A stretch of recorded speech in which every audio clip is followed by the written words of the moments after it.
Today I want to share with you a story that I also shared over on Joe Does Stuff, but I want to deep dive this even more here on After Prison Show.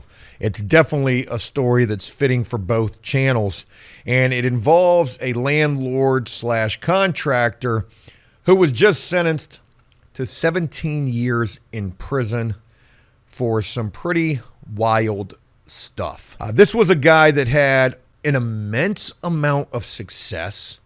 A guy that, man, I don't know how to explain this. How do you have so much success and then, well, I guess the better way to put this is, how do you have so much success when you've had so much controversy and trouble that surrounds you? I don't know how this guy came to be in the position that he would end up being in, not being sentenced to 17 years in prison, but being a guy that ended up with 60 rental properties in my local area, in cities such as Hampton and Newport News. These were lower income areas where all of his houses were at. They said that this guy practiced predatory practices, dealing probably mostly with Section 8 and low income black folks. What's crazy about that is the dude was hella racist. And one of the things that ended up sending him to prison was racial harassment. Now, obviously, there was a laundry list of things that this guy was charged with. When I first was sharing this story over on Joe Does Stuff, I didn't understand how, racial harassment could end you up in prison. I've heard of a few stories where people have gone to prison for such a thing, but it doesn't seem like it's all that common of a thing. So it is a little unusual to me. But make no mistake, what we're getting ready to talk about right here is definitely going to paint the picture of a horrible person, a guy who was a monster, a villain, a bad guy, and a guy who's probably not going to have such a great time in prison, given the fact that he's going to prison in the state of Virginia.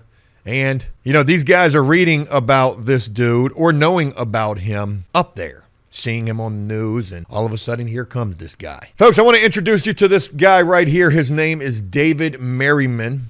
Again, 60 rental properties, but also a contractor as well with a company that was called MGM, and that stood for Merriman Grounds Maintenance.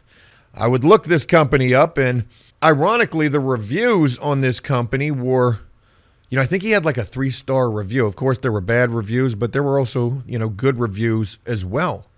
This guy's ground maintenance company was also a pretty massive business.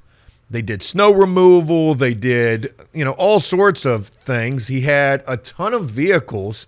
And the reason I would learn about that is because I would also see, in the midst of all of the trouble that this guy finds himself in, all of his business equipment, including a bunch of vehicles, would end up being liquidated at auction. I'm wondering if all of his homes are going to be liquidated as well, and I'm sure that they will be. I can't imagine what the court cost and fines and restitution this guy's going to end up with is going to be, but I got to imagine it's probably pretty extensive. But I want to share a headline with you right here, and it says, Peninsula landlord sentenced to 17 years in prison for wire fraud, racial harassment of tenants. Obviously, the wire fraud sounds bad enough to end up with a decent amount of time in prison. But the racial harassment, again, is something that you just don't hear all that often a person going to prison for. Now, I do want to be completely candid with you. When I first shared about this over on Joe Does Stuff, I knew who the guy was. I had heard, about the trouble that he was in. I didn't really know too much about it. But when I read a headline like, sentenced to 17 years in prison for wire fraud and racial harassment of tenants, I got to be honest, I thought that the sentence was a little extreme at first. However, I've definitely changed my tune in relation to that, and you will as well when you hear the type of shit this dude was doing to folks. I mean, make no mistake of it, this dude is a monster, and he deserves to be exactly where he is. Now, also, sharing this video over on Joe Does Stuff, there were a handful of people who said, when you deal with Section 8, people who fall into that category can oftentimes destroy your property and all of that. I have heard, I don't know at all because, I've never dealt with Section 8 except for when I had the painting and renovations business and doing work for apartments that dealt with Section 8. But I've heard from a guy on TikTok, a pretty, well, I don't even want to say a pretty successful guy. This guy is rich off of Section 8. He's got yachts, he's got mansions, and he's all over TikTok praising the gospel of what Section 8, can be as a person that has a lot of rental properties. But a lot of people would say that that's not necessarily the case. It's a lot more headaches than it's worth. Whatever the case, it doesn't matter whether a person falls into a Section 8 category or whether they just pay a normal, regular rent. People deserve to have a safe place to live. That's just the way that I feel about it. But let me share a little bit of this first story, and then, trust me, folks, you're going to find a lot of interest in what this dude was doing to these tenants. A Newport News landlord who owns more than 50 properties in Virginia has been sentenced to 17 years in prison, months after pleading guilty to charges of wire fraud, aggravated identity theft, that's a new one to me, and race-based interference with housing and employment. The feds got involved in this. So that probably plays into, the amount of time that this guy got. And even thinking about that, the feds usually tend to smoke your boots. Maybe this guy got off only receiving 17 years. If this was on a state level, I wonder what he would have been sentenced to. Would it have been a lot lesser time? But obviously the feds got involved in this, and dude ended up with 17 years in prison. In a sentencing hearing Wednesday, prosecutors requested a 14-year sentence, asking a federal judge to consider the scope of Merriman's criminal behavior dating back more than 10 years. Defense attorney Andrew Sachs, this is new information to me. This is a different story than what I shared over on Joe Does Stuff. Andrew Sachs is a top dog, super paid lawyer in our area. Sachs and Sachs, no Diddy. Is actually what the law firm is referred to. Defense attorney Andrew Sachs called the 14-year prison sentence excessive, responding with a plea for a 6-year sentence for his client. The judge ultimately sentenced Merriman to 180 months. That's what the feds do. They sentence you to months and not years. That way you got to go in your head, okay, 12 divided by, I don't know the math on that. I'm guessing it's 17 years as the story says. Also, prosecutors asked for 14 years. The defense asked for 6 years. The judge gave Buddy 180 months, which I'm guessing is 17 years. So the judge actually went up and beyond what the prosecution was asking for. That's crazy. The judge ultimately sentenced Merriman to 180 months for the wire fraud charges, plus 2 years, okay, my math was wrong, for identity theft related charges. The unique facet of this investigation from a hate crimes perspective is the number of people abused by David Merriman, the degree they were abused, and the cruelty they had to endure, said Ted Rose, a former special agent with the FBI. When speaking before the judge's sentence, Merriman took to the podium and said that he was truly sorry and very humbled by his actions, probably thinking what this prison experience is going to be like, especially considering you're going to the feds. And with a 17-year federal sentence, you ain't going to no low, you ain't going to no camp. Buddy, you going to a medium. You're going to Butner, North Carolina. You're going somewhere. They're probably about to ship your ass out west somewhere.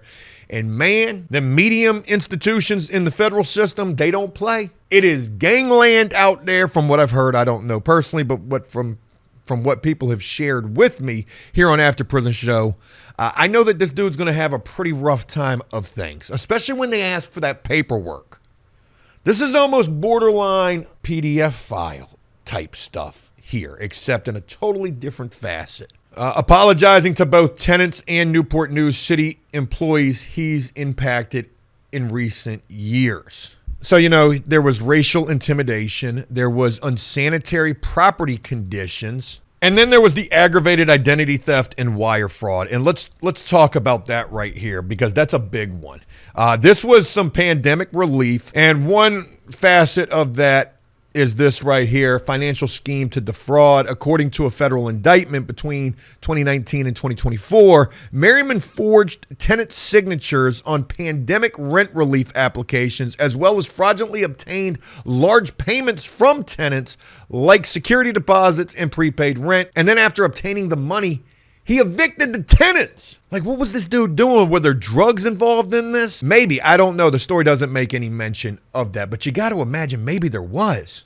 Or maybe this dude was just so full of himself, maybe he felt godlike. I've got 60 properties, and maybe his true colors just came out from that. Who's to know?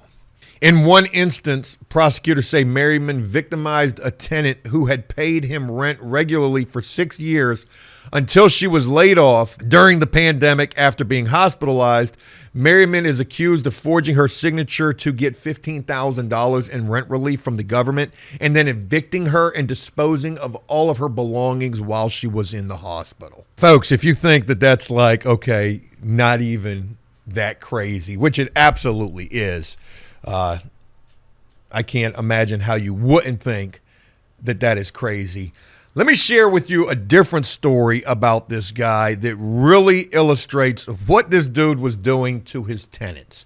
Headline that reads, landlord assaulted tenants with chainsaw, shovel, and stole their money, feds say. You know, I can't remember where I first started talking about this dude. Was it here on After Prison Show or over on Joe Does Stuff? But I did share about this guy a year or two ago. And one such story that I heard in relation to him, you know, not only does he got these single family homes, he also had commercial property as well. And there was a woman who was renting a commercial property from him. I think she had some kind of a salon there, and something about rent not getting paid.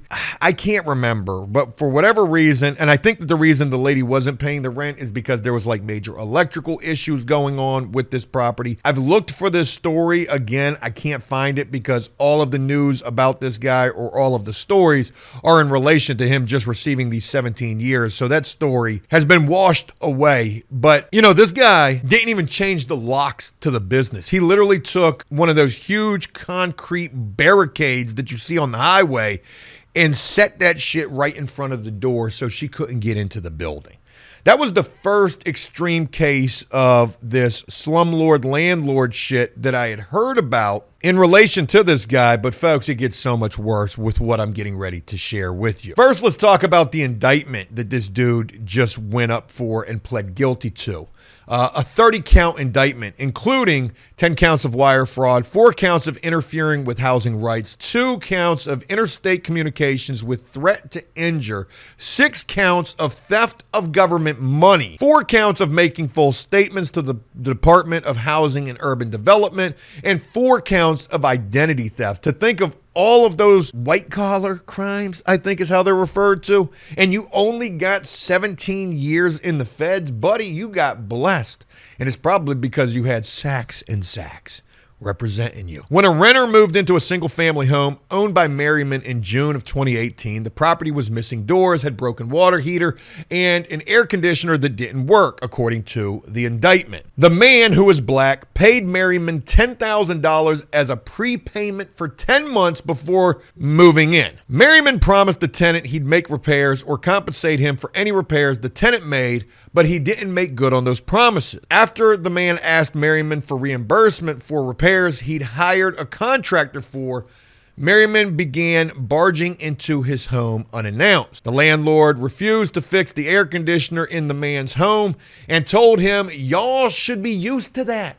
You're black. You can take the heat a little bit," the indictment says. Can you imagine this? It's 2024. I mean, this was taking place back in 2018, which there's still no place for anything like this. But this is what they got you on the indictment as to saying.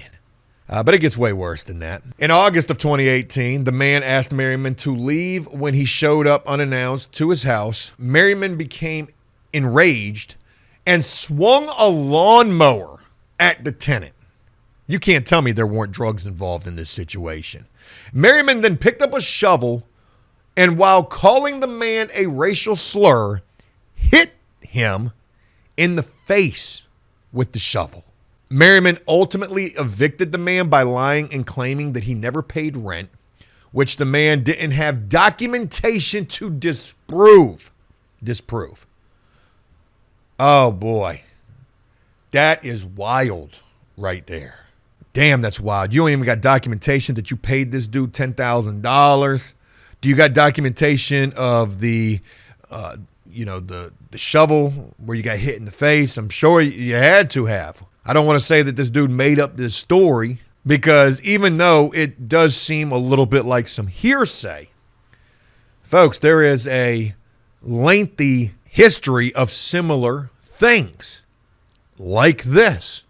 Tenant beaten with chainsaw. And you only got 17 years? Man, you had a powerhouse of a lawyer up in that courtroom. In September of 2022, a tenant moved into a single-family home owned by Merriman and found it was infested with cockroaches. Could you imagine? I had one crawling up my leg the size of a Coke can in the shower the other day. Imagine moving into a place that was completely infested with cockroaches. It also lacked a stove, a refrigerator, and had filthy carpets and black mold. Merriman became violent after receiving repair requests from this tenant, a Puerto Rican man who identifies as Hispanic and is married to a black woman, according to the indictment. In December of 2022, Merriman cursed at him, threw a wrench toward the man, and picked up a chainsaw after the man asked him to fix the water heater, the indictment says. Merriman cranked the chainsaw and hit the man 4 times with the blade, which wasn't turning, while calling him racial slurs, according to the indictment. Yo, this dude was like the Texas Chainsaw Massacre of landlords. Slum lord. And mind you, this guy had a business as well, which ironically, like I shared earlier, has a 3-star rating. I wonder if the business is still operational. I doubt, well, what am I saying? I know that it's not. They just liquidated everything. Tenants and government defrauded. Merriman lied about the condition of his rental homes to obtain housing assistance payments from the Department of Housing and Urban Development, according to prosecutors, which I don't understand that. Because again, if we're talking about Section 8, they got inspectors that go and inspect these properties. And a Section 8 inspection is usually a pretty thorough thing. They're not just going to let shit slide unless, this is where I don't understand this. Like, how were these how were these houses in these sort of deplorable conditions if this was Section 8? Maybe it wasn't. Maybe it wasn't Section 8. I don't know. They don't say anything about this being Section 8. In another story that I read, they just said low income and predatory practices toward predominantly black people. So look, let's go back a little bit, because this is not the only run-in that this dude has had. And when you hear this next part, which happened a few years back, how was this guy still around? In May of 2022, the U.S. Department of Labor announced U.S. Marshals arrested Merriman for not complying with federal orders in relation to not paying his employees. Merriman was ordered to pay employees $45,846 in back wages after an investigation of Merriman ground maintenance, according to labor officials. He was taken into custody for violating court orders. The Department of Labor said it's unclear if he's still in custody in connection with that case. I don't know what they mean by that. What, like possibly on probation? Because, he was back out, as far as I know. There is so much more in relation to this guy. The city of Richmond, Virginia, our capital, literally banned this guy from having any rental properties in their city. That was one thing that had taken place along with this as well. There was a story about a tenant who put a restraining order on this man, and he would sit literally outside the 1,000-foot radius that the restraining order said that he couldn't come within, in company vehicles, harassing this particular tenant. But we got chainsaws, we've got shovels, we've got, Jesus, man. When I did this video over on Joe Does Stuff, the thumbnail said, he threw away an empire. And really, he did. If you got 60 rental properties, you're bringing in at least or around about $60K a month. At that point, you really ain't got no problems, and you really ain't got no business messing with people. But it seems like this dude was always just a bad dude. No good. And some of you didn't want to deal with. And now you don't have to, because the guy is in prison for 17 years. I want to share one final thing in relation to this deep dive on David Merriman, a monster slum lord just sentenced to 17 years in prison. Folks, I was doing some digging on Facebook, and what I found was a post from 2015 And this post says, David Merriman is a fraud and slum lord. He works and underpays everybody that works for him. He sends people out of town to do snow plowing and leaves them in trucks without food or a hotel to sleep in after promising he will take care of you. He promises bonuses for completion of jobs and never pays up. He hires illegal Mexicans to work for him and treats them like dogs, promises raises to his employees to commend their hard work and never holds up his side of the bargain. He calls himself a multi-millionaire and gloats about it to everyone he knows, but yet a contractor with a Class A license and $1 million insurance policy deducts money illegally from his workers' checks for broken or damaged and missing tools and equipment. Now ask yourself, is this someone you want to do business for? Ask around. The list of employees he has done wrong can go on for years. If you have been done wrong by him and his company, please comment down below and share. Let's make this go viral. We need less individuals in the business world that are like him and MGM. Folks, there's 16 comments on this, 3 shares. People saying, F him. He hired me and fired me when I showed up for work the day he told me to start. He screwed my brother over a while back. He tried to take us to court for breaking my foot at work. Working for him ruined my life, one person would say. This was back in 2015. This guy has been under the radar, and I don't even know how, because people have been posting about this guy and stories have been coming out, and now you ain't got to worry about him. But to think all of this was taking place. A guy got hit in the face with a shovel. Did he get arrested for that? The chainsaw incident. Did he get arrested for that? How were these type of things not landing this dude in prison prior to right here, right now? Just a rhetorical question that I don't have an answer for. But definitely a story that I wanted to share with you, especially over here on After Prison Show. I think that Buddy's going to have a rough time of it. If he is a multimillionaire, he's going to be spending decent coin in prison, making sure that he's A-okay wherever he's at. And there might not even be a way to ensure that. When it gets found, I don't know. I don't know. Maybe if he gets in with the Aryans, if he ends up in Texas somewhere, where they're pretty deep at, maybe he will be okay. But Buddy's like 50-something years old, 17 years in prison. I mean, that's pretty much the end of this dude. And then just wanted to share this with y'all. Put a little exposure on a story that definitely deserves a hell of a lot more exposure, and want to hear what you guys think about this. I hope that this was a story that y'all enjoyed. Y'all let me know what you think down in the comments section. If you've got any dealings with this guy, my videos do reach pretty decently in my local area. Hey, comment down below and let us know. I hope this was a video y'all enjoyed, and if it was, please leave a like and a comment. Let us know exactly what you thought about this. And as always, until next time, enjoy life, the free world. Never take a moment for granted and make the most of every day. Peace.